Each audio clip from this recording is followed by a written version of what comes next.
12 अक्टूबर 1972 को उरुग्वे की एक रग्बी टीम को ले जा रहा एक प्लेन ऊंचे एंडीज पहाड़ों में क्रैश हो गया।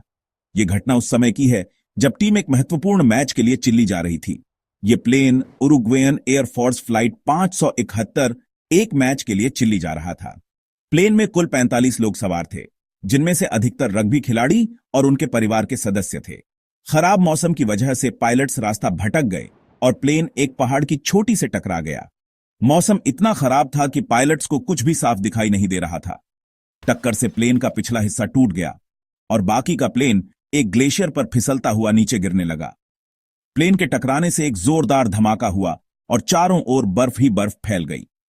आखिरकार टूटा फूटा प्लेन एक वीरान बर्फ से ढकी घाटी में रुक गया। इस वीरान घाटी में चारों ओर सिर्फ बर्फ और ठंड ही ठंड थी।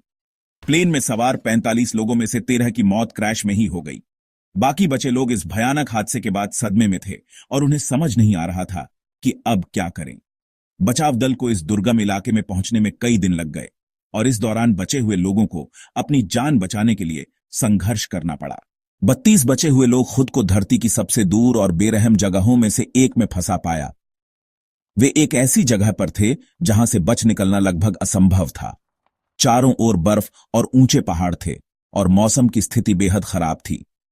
क्रैश साइट 11,800 फीट से ज्यादा की ऊंचाई पर थी, जो ऊंची चोटियों और गहरी बर्फ से घिरी हुई थी। इस ऊंचाई पर ऑक्सीजन की कमी भी एक बड़ी चुनौती थी, जिससे सांस लेना मुश्किल हो जाता था। ठंड कड़ाके की थी, तापमान अक्सर 0 से काफी नीचे चला जाता था। बर्फीली हवाएं और लगातार गिरती बर्फ ने स्थिति को और भी कठिन बना दिया था। इस तरह के मौसम में जीवित रहना एक असंभव सा कार्य प्रतीत हो रहा था। खाने और पानी की कमी थी। उनके पास जो भी थोड़ी बहुत राशन थी वह जल्द ही खत्म हो गई। भूख और प्यास ने उनकी स्थिति को और भी विकट बना दिया था। बचे हुए लोगों ने मलबे से जो कुछ भी थोड़ा बहुत मिल सका उसे बचाया। चॉकलेट, कुकीज, शराब की कुछ बोतलें, ये चीजें उनके लिए जीवन रेखा बन गईं, लेकिन वे जानते थे कि यह पर्याप्त नहीं होगा। उन्होंने पीने के पानी के लिए बर्फ पिघलाई। प्लेन की धातु का इस्तेमाल करके सूरज की किरणों को रिफ्लेक्ट किया।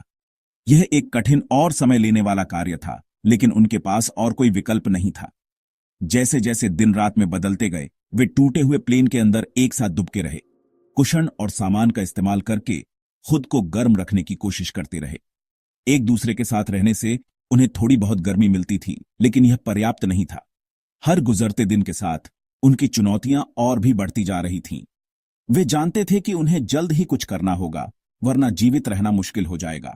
जैसे जैसे उनका कम होता खाना खत्म होने लगा, बचे हुए लोगों को एक भयानक सच्चाई का सामना करना पड़ा। वे भूखे मर रहे थे। ठंड या भूख से मौत तय लग रही थी। जिंदा रहने की एक बेताब कोशिश में उन्होंने एक ऐसा फैसला लिया जो उन्हें हमेशा के लिए सताता रहेगा। वे क्रैश में मरने वालों के शरीर खाने के लिए तैयार हो गए। ये एक भयानक और दर्दनाक फैसला था, लेकिन उन्होंने इसे अपने बचने की एकमात्र उम्मीद के रूप में देखा। उन्होंने तर्क दिया कि मानव शरीर प्रोटीन और पोषक तत्वों का एक स्रोत है जो उन्हें जिंदा रख सकता है। जिंदगी के लिए बचे हुए लोगों के संघर्ष ने एक और विनाशकारी मोड़ ले लिया जब एक हिमस्खलन ने उनके अस्थायी आश्रय पर हमला किया। बर्फ की विशाल दीवार ने प्लेन को दफन कर दिया, अंदर फंसे लोगों को फंसा दिया। 3 दिन और रात तक वे अंधेरे में दबे रहे, तंग, हवा रहित जगह में सांस लेने के लिए संघर्ष करते रहे। जब आखिरकार हिमस्खलन थमा तो उनके 8 और साथी मर गए, बर्फ के वजन के नीचे दबकर। बचे हुए लोगों ने खुद को बाहर निकाला। उनकी संख्या अब घटकर 27 रह गई थी। उनकी उम्मीद हवा में मोमबत्ती की तरह टिमटिमा रही थी। दिन हफ्तों में बदल गए और बचे हुए लोग जिंदगी से चिपके रहे। उनके शरीर कमजोर होते गए। उनकी आत्माओं की परीक्षा टूटने की हद तक पहुंच गई। वे जानते थे कि समय निकल रहा है। इतनी दूर जगह पर बचाव नामुमकिन लग रहा था। फिर बचे हुए लोगों में से एक, नंदो पेराडो, ने एक ऐसी खोज की जिससे उम्मीद की एक किरण जागी। उसने प्लेन का पिछला हिस्सा पाया जो क्रैश में टूट गया था। अंदर उसने एक बैटरी से चलने वाला रेडियो खोजा। क्या यह बाहरी दुनिया से उनका लाइफलाइन हो सकता है? नए दृढ़ संकल्प के साथ बचे हुए लोगों ने रेडियो को चालू करने के लिए अथक प्रयास किया।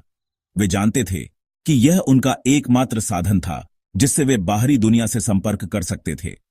हर बार जब वे रेडियो को चालू करने की कोशिश करते तो उनकी उम्मीदें बढ़ जातीं, लेकिन तकनीकी समस्याओं ने उन्हें बार बार निराश किया।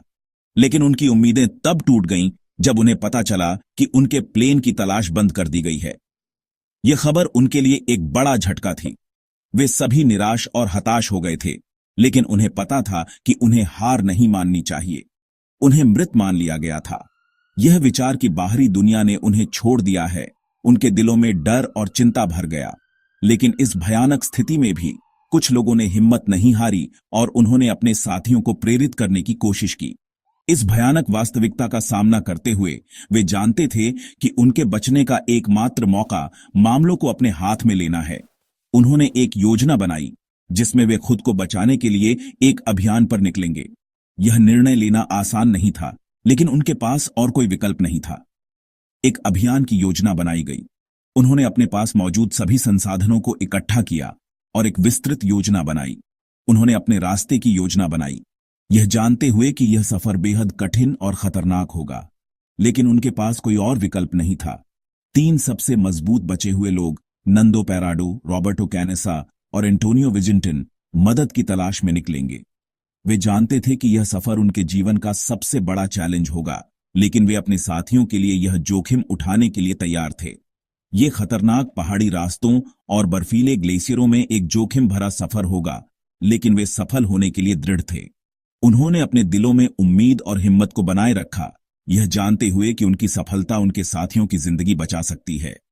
यह सफर उनके लिए एक नई शुरुआत का प्रतीक था, एक ऐसा सफर जो उनकी हिम्मत और दृढ़ संकल्प की परीक्षा लेगा।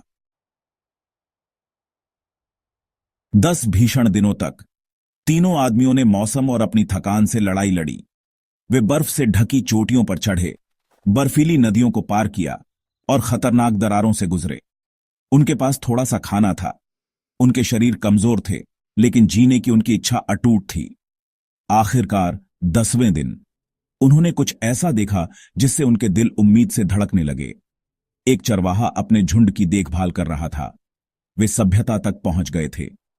चरवाहे ने उन्हें खाना और आश्रय दिया और अधिकारियों को सूचित किया। उनकी परीक्षा लगभग खत्म हो चुकी थी। बचे हुए लोगों की खबर दुनिया भर में जंगल की आग की तरह फैल गई। जो बचने की एक असंभव कहानी लग रही थी, उसने लाखों लोगों की कल्पना पर कब्जा कर लिया। 22 दिसंबर 1972 को क्रैश के 72 दिन बाद हेलीकॉप्टर बचे हुए 16 लोगों को बचाने के लिए पहाड़ों में उतरे। अपने परिवारों के साथ उनका पुनर्मिलन अत्यधिक खुशी और राहत का क्षण था। उन्होंने अकल्पनीय कठिनाइयों को सहा था, अपनी मृत्यु दर का सामना किया था और हमेशा के लिए बदल गई परीक्षा से उभरे थे। एंडीज में बचे लोगों की कहानी मानव इच्छा शक्ति की अदम्य भावना का प्रमाण है। ये साहस, लचीलेपन और निराशा के सामने उम्मीद की शक्ति की कहानी है। उनकी परीक्षा ने दुनिया भर के अनगिनत लोगों को प्रेरित किया है, हमें याद दिलाया है कि सबसे अंधेरे समय में भी मानव आत्मा कठिन बाधाओं को पार कर सकती है। बचे हुए लोगों की कहानी उम्मीद की किरण और जीवन की अनमोलता की याद दिलाने का काम करती है।